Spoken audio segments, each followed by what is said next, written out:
Your house is important, like very important. So important that you wouldn't just give it away to someone or cut corners when it comes to who actually owns the property. At least you wouldn't think so. But it keeps happening. People keep doing weird random things with their property to save a buck, hide from a creditor, or the best one yet is they just want to make things easier for their kids after they die. However, invariably, this leads to people doing their own deeds and frankly just getting it wrong. I've seen people file with the wrong county, not have the right legal description, not have the right APN, forget to get the deed notarized, somehow record a deed putting a property into a trust that didn't even exist, to where who knows how they even did that. But the worst are when names are spelled incorrectly, when there's no vesting on the deed, so who knows how these people actually hold title together, and where people just figure that if someone dies, they just don't own the property anymore. Oh well, we just never have to mention them ever again. By the way, I'm attorney Andrew Bethel, California's go-to YouTube estate lawyer, award-winning, which I definitely didn't just make up 12 minutes ago, here to make estate planning, taxes, and legal stuff a bit less boring, or at least a bit more manageable. Join me today as I rant about things that you should not do dressed up as a series of cautionary tales. Please like the video, drop a comment, subscribe to see more, and share the video with your parents. Let's save you some money. What's in a name? Well, from a legal perspective, it tells us whether you own something or not. To be more precise, if your legal name is not on the title to that asset in question, do you really own it? Now, I know people like nicknames or perhaps going by their middle name, so much so that sometimes they use it to where people don't even know their true legal name. However, what I don't understand is why people insist on using these non-legal names to hold property in. Or beyond that, they don't read the deed to make sure that their name is spelled correctly on it in the first place. Now, most of the time, we're in the best case scenario, by which I mean we have an incorrect name on the title to a property, whether it be a nickname or a misspelling, and while awkward, the problem is typically solvable by using AKAs or referring to the fact that they may have taken title by a different name. But this is an issue that I often see arise on day 27 of a 30-day escrow, where the closing date is a Monday and we have to solve this on a Friday afternoon. All right, fine, everything usually turns out okay, but this does lead into the next two mistakes people often make, leading to having to pay lawyers money to clean it up.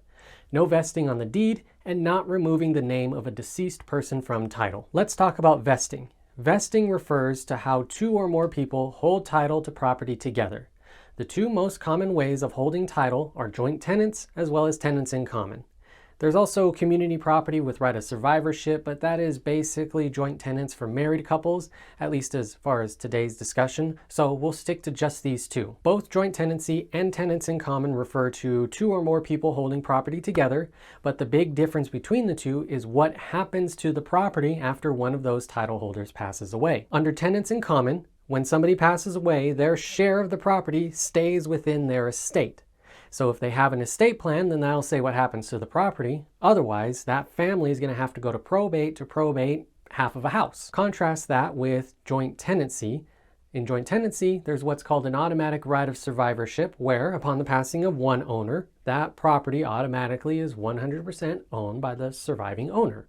If you've got two people, one person passes away, we've now got a 100% sole owner. So, as you can see, the difference between joint tenancy and tenants in common, at least as far as what happens to the property when one of the owners passes away, is extremely important. So, what happens when the deed doesn't say whether or not somebody owns a property in joint tenancy or tenants in common? Well, I've got a video where I've talked about this before, but to answer the question here, if there's no vesting on the deed, if it doesn't say joint tenancy or tenants in common, then in California, and as well as most states in the US, the default is tenants in common, which means that if you've got two people owning a property together and there's no vesting on that deed, when one of them passes away, we've got to go to probate court in order to get that other 50% of the property. I lost track of how many probate cases we've had to do here that are fixing the problem of there not being vesting on a deed. Mom puts the property into her and her daughter's name so as to make it easier after she passes away for daughter to take the property, only for us to check title after mom's dead and find out it just transferred from mom to mom and daughter. And that was it. There was no vesting. So now we're in a probate court in order to get that last 50%.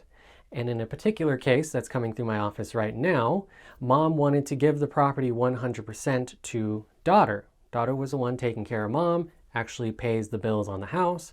However, the fact that mom and daughter didn't have any vesting on that deed now means that daughter's got to go to probate court in order to get that remaining 50%. Here's the catch. Mom doesn't only have one daughter. Mom's got 4 kids.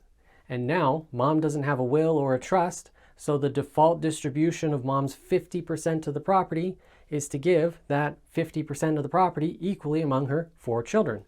So daughter now has 50% of the property plus another 25% of the remaining 50, and she's got 3 other siblings who are now partial owners in the property with her. Now, instead of having a property 100%, daughter's going to have a property only proportionally. She's going to have to either buy out her siblings or sell the property entirely. And in the meantime, she's going to deal with a property tax reassessment of 50% of that property. Actually, it would probably be a little bit less. It would just be the 3/4 of the 50% that's up for reassessment, but have fun doing the math on that and calculating that in your budget for years on end. Springing forth from there, I've got another case where something kind of similar happened. Mom adds daughter to title to the house, try to make things easier after she passes away. We check title after mom passes away. Lo and behold, there's no vesting on the property. Hey, we've got a probate now for 50%. However, upon further investigation, we look back a little bit further in the chain of title, only to find out that mom got the property from her father, so grandpa. Well, grandpa gave the property to he and his daughter as nothing, no vesting again, which means by default, tenants in common. Well, at some point in time, grandfather passes away. Mom thinks she now owns the property 100%. Mom gets a little bit older. Mom thinks, hey, I'm going to do the same thing for my kids. I'm going to add my daughter onto the title with me, make things easier for when I pass away. So mom does a deed, transferring the property from her to her and daughter. Again, no vesting, tenants in common by default. However, if you've been following, you're probably thinking, wait a minute, what happened to that portion that grandpa owned? And yeah, that was the problem. They never took his name off a title, never went to a probate court in order to get that cleaned up, and now all of a sudden we've got 2 probates going on. We've got a probate on 50% of the property that's still owned by grandpa who died 10, 15 years ago, and then we've got a probate for 25% of the property that was in mom's name when she passed away. Now in this case, it all filtered down to the same group of siblings. Mom didn't have any brothers and sisters, so everything went down to mom's kids, but the percentages were all over the place, created a giant mess and a giant bill for the family now to manage. In both of those cases, we have folks who decided to do their own deeds, cut some corners, maybe save some money.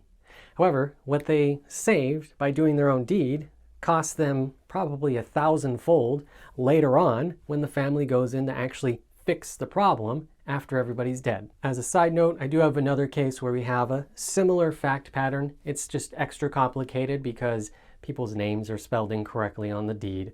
Now, in that case, I don't think that's going to cause too much of an issue, but it is just further explanation to the probate court to make the court comfortable that the people walking in and petitioning to succeed to the property are actually the people that are supposed to be getting the property in the first place. Now in these cases, all this complication does adjust the legal fees. Now we've got a lot more to do, but on the kicker, it also just extends the lifetime of the project in the first place. So on an easy probate, everything's going fine, we're dotting our I's, we're crossing our T's, we're getting approval on everything we're asking to do. It's about 9 to 12 months, closer to 12 than 9, just to get through the system on that easy probate. However, you get that one continuance because something wasn't done right or the court doesn't think it's clear as to who should be succeeding to the property. Well, you've added another 3 to 4 months onto that timeline. With that, if we have something like a bond being ordered, we've got to pay that bond premium every year, year after year, however long the process takes in order to clean it out. Plus, even in a case where we may be able to just do a simple petition to succeed to real property, maybe a portion of a property and it's worth a relatively low enough value, those still take 3 to 4 months just to get through the system, as long as we're not dealing with any time delays. You get one continuance in there, you've now doubled that time. So at the end of the day, the moral of the story is, don't try to save a buck by doing your own deed. Go to somebody who actually knows what they're doing. Typically, I recommend going to either a title company or a lawyer. However, from experience, people have found title companies are hesitant to just kind of do deeds out of nowhere. So at the end of the day, I'm saying go to a lawyer, make sure the title's done correctly, make sure that deed's done correctly, and avoid the horror story, lengthy time delays, and the giant bill at the end of the day when somebody dies and we need to pass on that property to the heirs and beneficiaries. Of course, at the end of the day, what you should really do is create a trust, put the property into there, and that would make things the easiest. But if you're going to do a deed, in order to just add somebody onto title, speak to a lawyer. Don't do it yourself. So there you go. Those are some examples of cases that have come through my office, again, of people just deciding to do their own deed, usually to try to save a few bucks here and there, only to pay way more